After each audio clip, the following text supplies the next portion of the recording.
नेहरू सरकार की विदेश नीति पर बाबा साहेब ने जमकर सवाल उठाए थे। संयुक्त राष्ट्र में अनुसूचित जातियों की स्थिति पर रिपोर्ट भेजने वाले थे डॉक्टर भीमराव अंबेडकर। 10 अक्टूबर 1951 को नेहरू सरकार के मंत्रिमंडल से इस्तीफा दे दिया। उनके इस्तीफे के पीछे न केवल सामाजिक मुद्दे थे। जब भारत आजाद हुआ तब विश्व भारत के साथ था, लेकिन 4 साल बाद यानी कि 1951 तक डॉक्टर अंबेडकर ने देखा कि भारत के मित्र देश उससे दूरी बना रहे थे। बाबा साहेब ने चीन की जमीनी हकीकत को 1951 में ही जान लिया था, इसीलिए वो नेहरू को चेता रहे थे, लेकिन उन्होंने डॉक्टर अंबेडकर की एक ना सुनी।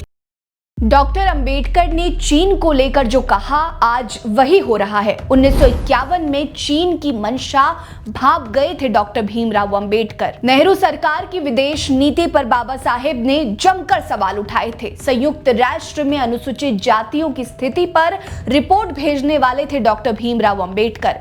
बाबा साहेब ने संसद में खुलकर की थी नेहरू की नीतियों की आलोचना। नमस्कार, मेरा नाम है रीटा। आज की वीडियो में मैं आपको भारत की विदेश नीति पर बाबा साहेब की उस दूरदर्शी सोच के बारे में बताऊंगी जो उनके सामाजिक सुधार और संवैधानिक योगदान की चमक में अक्सर ओझल रह जाती है। बाबा साहेब अंबेडकर का विदेश नीति में योगदान तब सबसे स्पष्ट रूप से सामने आया जब उन्होंने 10 अक्टूबर 1951 को नेहरू सरकार के मंत्रिमंडल से इस्तीफा दे दिया। उनके इस्तीफे के पीछे न केवल सामाजिक मुद्दे थे, बल्कि भारत की विदेश नीति को लेकर उनकी गहरी चिंताएं भी थी। उन्होंने अपने इस्तीफे में 5 अहम बिंदु उठाए जो भारत की वैश्विक रणनीति को नई दिशा दे सकते थे। उसमें पहला मुद्दा था विश्व मंच पर भारत की आवाज। डॉक्टर अंबेडकर ने 1946 में संयुक्त राष्ट्र को अनुसूचित जातियों की स्थिति पर एक रिपोर्ट भेजने की योजना बनाई थी, लेकिन उन्होंने संविधान सभा और संसद को इस मुद्दे पर पहले विचार करने का मौका दिया। यह दर्शाता है कि डॉक्टर अंबेडकर भारत को वैश्विक मंच पर एक मजबूत और नैतिक आवाज के रूप में देखना चाहते थे। उनकी ये सोच भारत को अंतर्राष्ट्रीय स्तर पर एक जिम्मेदार और प्रभावशाली शक्ति बनाने की थी।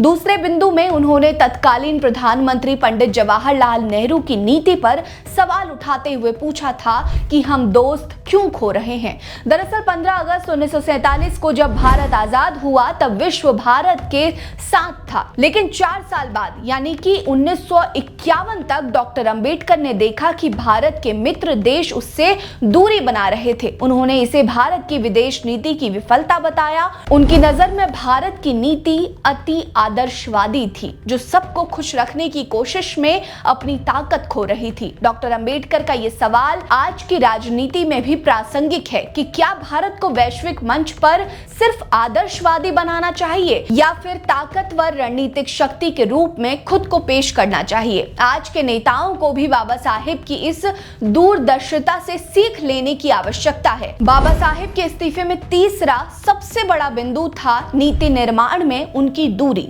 उन्हें इस बात का दुख था कि उन्हें कैबिनेट की रक्षा या विदेश मामलों की समितियों में शामिल नहीं किया गया। संविधान निर्माण, जनप्रतिनिधित्व विधेयक और निर्वाचन क्षेत्रों के परिसीमन जैसे भारी भरकम कामों में उलझे रहने के कारण वे विदेश नीति पर उतना ध्यान नहीं दे पाए जितना वे चाहते थे। बावजूद इसके विदेश नीति पर उनकी टिप्पणियां और विचार इतने गहरे थे कि वे भी नीति निर्माताओं के लिए प्रेरणा है। वहीं बाबा साहेब अंबेडकर ने जवाहरलाल नेहरू की विदेश नीति की खुलकर आलोचना की। 1951 में टाइम पत्रिका ने उनकी इस आलोचना को उजागर किया, जिसमें उन्होंने नेहरू की चीन के प्रति नरमी और अमेरिका के प्रति ठंडे रवैये पर सवाल उठाए।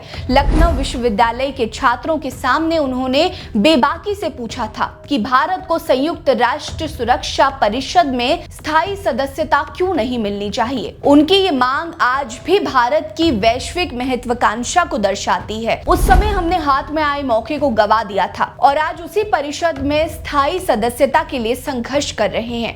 इसके अलावा बाबा साहेब ने नेहरू के पंचशील सिद्धांत और तिब्बत नीति को सिरे से खारिज किया था। उन्होंने तर्क दिया था कि माओ तसे तुंग को पंचशील में यकीन होता तो वे अपने देश में बौद्धों के साथ भेदभाव ना करते। डॉक्टर अंबेडकर का यह बयान कि राजनीति में पंचशील के लिए कोई जगह नहीं है आज भी हमें ये सोचने पर मजबूर करता है कि क्या भारत को आदर्शवाद के बजाय यथार्थवाद को अपनाना चाहिए। बाबा साहेब ने चीन की जमीनी हकीकत को 1951 में ही जान लिया था, इसीलिए वो नेहरू को चेता रहे थे, लेकिन उन्होंने डॉक्टर अंबेडकर की एक ना सुनी, जिसका नतीजा आज सबके सामने है और पूरा देश भुगत रहा है। बाबा साहेब मानते थे कि भारत को उन देशों के साथ गठबंधन करना चाहिए जो संसदीय लोकतंत्र में विश्वास रखते थे। उन्होंने कहा कि अगर भारत लोकतंत्र को बनाए रखना चाहता है तो उसे लोकतांत्रिक देशों के साथ मजबूत साझेदारी करनी चाहिए।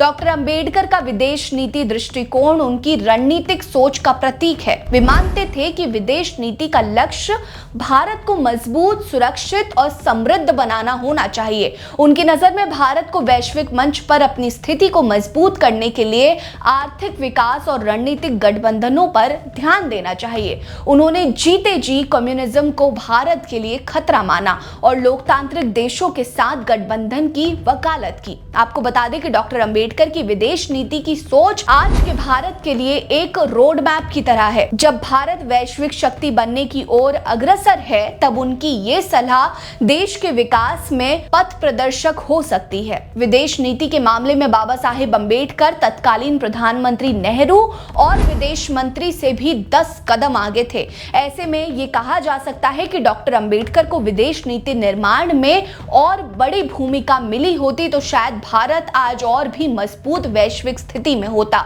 इस मुद्दे पर आपकी क्या सोच है, हमें कमेंट सेक्शन में जरूर बताइए। वीडियो आपको कैसी लगी ये भी जरूर बताइए। बने रहिए हमारे साथ। नमस्कार।